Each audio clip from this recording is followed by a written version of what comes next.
Recently, I recorded an episode for my podcast that I have on Spotify, which has less views than this channel, which is saying something, uh, and is more social commentary in general. But this is a subject that I have recently educated myself a lot on, and that interests me a lot. So I figured I'd talk about it there. I also talked about other things a little bit, but I chopped that out of the recording that I'm sharing with you guys. And what I talk about in the next part of this video, the actual excerpt from the podcast, is all the woes of the current publishing industry, how it makes things so much harder and less appealing for writers and even for many readers.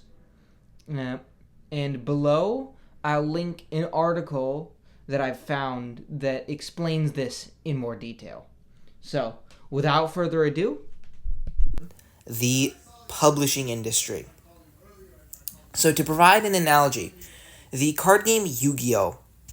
Does not listen to its community and is beginning to lose relevancy. It's still one of the quote-unquote big three among trading card games, but it's kind of losing relevancy because the cards are overpriced, overcomplicated, power-crept.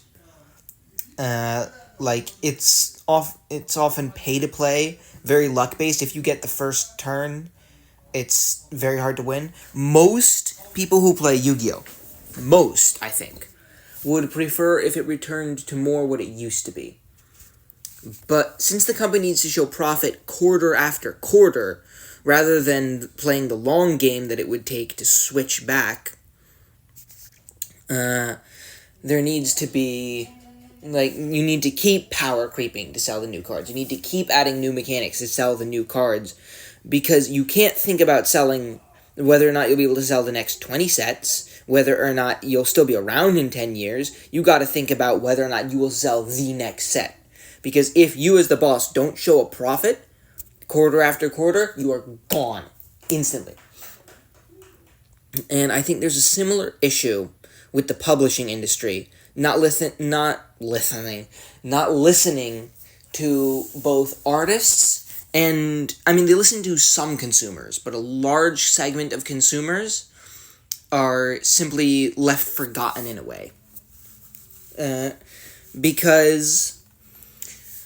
So the publishing industry has changed a lot in that there used to be a few big hits, a few big authors, and then a lot of what's known as mid-listers. Normal authors, they don't sell crazy, but they sell pretty decent. They have their own following. And, they get by, and they made decent enough money. They could support themselves, but they weren't, living in mansions. And that would, the mid-list was the majority of, I think, most big publishing companies' revenue. Even if, the hits made a lot, the mid-list in total still made more. Nowadays, it's a very hit-based model. Because social media, herd think, if something becomes a hit, and it doesn't need to be unique, Fourth Wing is a bag of tropes. It's a huge hit. It's enemies to lovers, dragons, dark romance. It's just trope upon trope upon trope. But it is a wildly, wildly popular book. Because I don't honestly know, because people just started talking about it online.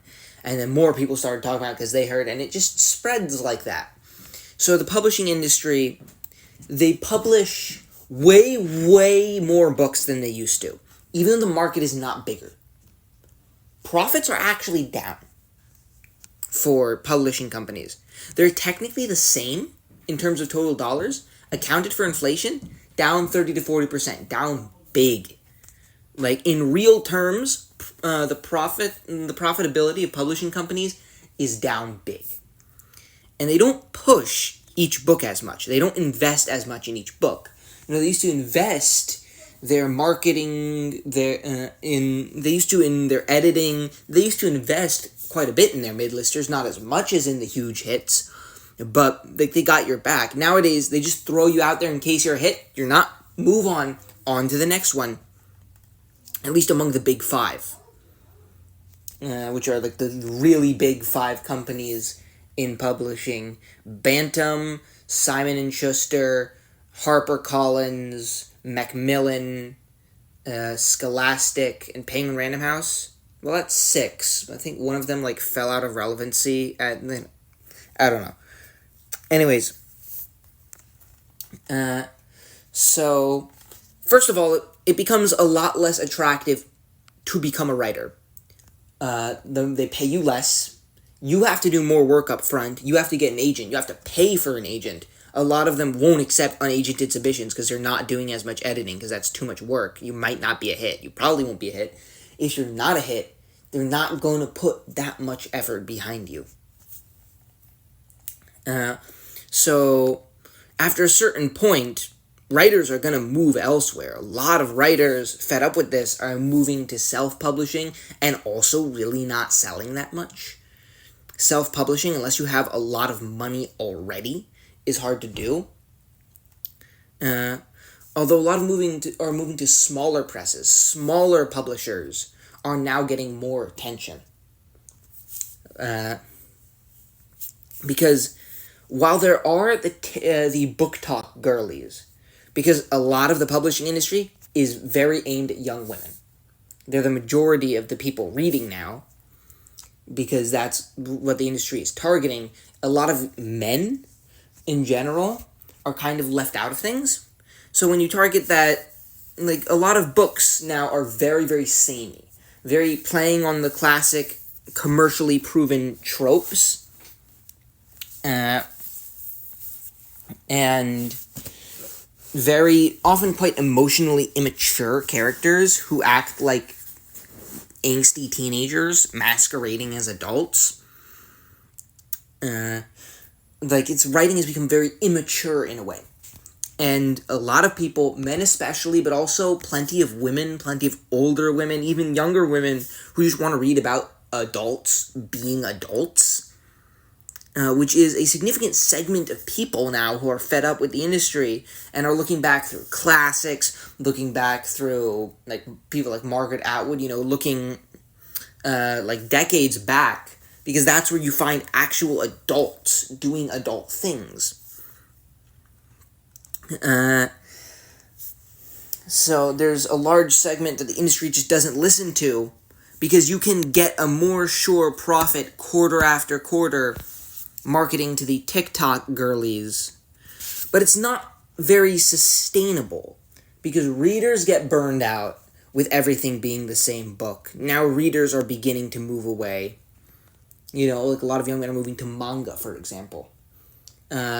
Authors get burned out. Authors are beginning to move away. And I think the big five will shrink somewhat. They're not just going to disappear overnight. They're just going to shrink in relevancy somewhat, because it's just the industry is unwilling to adapt to the fact that some people do actually want maturity in their writing, and the fact that the vast majority of authors are just kind of getting screwed by them, and after a certain point, it's just not going to be worth the trouble.